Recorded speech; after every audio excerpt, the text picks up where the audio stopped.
भारत की प्राचीन हवेलियों, किलों और गलियों में न जाने कितनी कहानियां दबी पड़ी हैं। कहीं प्रेम में मिले धोखे की गूंज है, तो कहीं सत्ता की प्यास ने रिश्तों को कुचल दिया। लेकिन कुछ कहानियां ऐसी होती हैं जो इतिहास की किताबों में नहीं, दीवारों में कैद होती हैं। शनिवार वाड़ा, पुणे का एक भव्य किला। कभी पेशवाओं की सत्ता का केंद्र रहा ये किला आज वीरान है, लेकिन इस वीरानी में भी हर पूर्णिमा की रात कोई सिसकता है, कोई पुकारता है। और आज हम उस पुकार की गहराई में उतरेंगे अमन के साथ।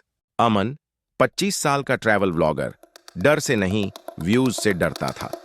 पुरानी जगहों पर वीडियो बनाना उसका शौक था और डरावनी जगहों पर जाना एक चैलेंज।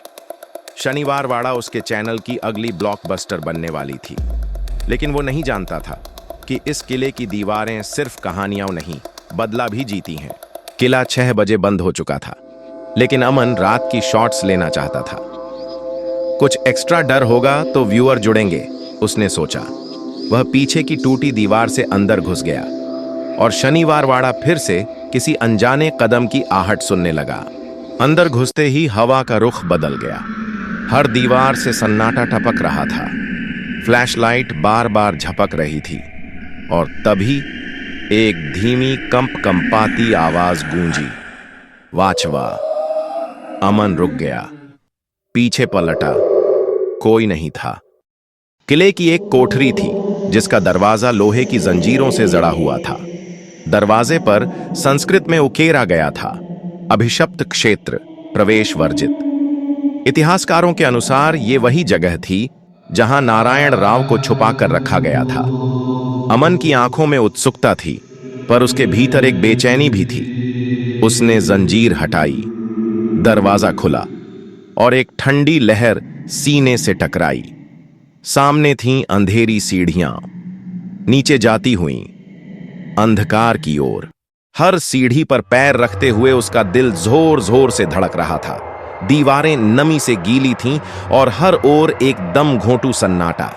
तभी किसी ने धीरे से उसका हाथ पकड़ा, ठंडा बर्फ जैसा। उसने झटके से हाथ छुड़ाया और पलटा, पर वहां कुछ नहीं था। अमन की सांसें तेज हो गई थीं, पर डर के आगे वो रुका नहीं। कैमरा अब कांपने लगा था और उसके भीतर एक डर धीरे धीरे आकार ले रहा था। तहखाने में एक बड़ा कक्ष था, शायद कभी कैदियों के लिए इस्तेमाल होता था। चारों ओर जंजीरें लटक रही थीं, फर्श पर खून के धब्बे अब भी मौजूद थे। तभी सामने एक बच्चा खड़ा दिखाई दिया, 10 साल का, राजसी वस्त्रों में। उसकी आंखों से आंसू नहीं निकल रहे थे, बल्कि उनमें नफरत थी। वो धीमे से बोला, काका, वाचवा।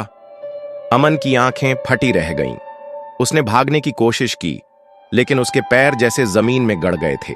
एक पल में सब कुछ धुंधला होने लगा और अमन को एक दृश्य दिखाई दिया। पेशवा नारायण राव को सैनिक जबरन खींच रहे थे। वो चिल्ला रहा था, काका, वाचवा, लेकिन उसके चाचा रघुनाथ राव ने सिर्फ खामोशी से देखा। उस रात की वो हत्या, वो चीखें, वो खून, सब कुछ दीवारों में समा गया था। अब वो आत्मा उस अन्याय की कहानी कहने लौट चुकी थी। अमन ने जैसे तैसे अपने पैरों को खींचा और भाग पड़ा। कैमरा गिरा, सांसें उखड़ गईं, पर जिंदगी की उम्मीद बाकी थी। वो अंधेरे में भागता रहा, चीखें उसके पीछे थीं, लेकिन उसने मुड़कर नहीं देखा। जब वो बाहर आया तो बेहोश होकर जमीन पर गिर पड़ा। सुबह लोगों ने उसे अस्पताल पहुंचाया, पर जब उन्होंने तहखाने की बात सुनी, सब चुप हो गए, क्योंकि वो हिस्सा तो 3 साल पहले हमेशा के लिए बंद कर दिया गया था। अमन का कैमरा जब बरामद हुआ, उसमें आखिरी फ्रेम वहीं था, बच्चा उसके पीछे खड़ा और मुस्कुराता हुआ। शब्द नहीं थे, सिर्फ सन्नाटा था।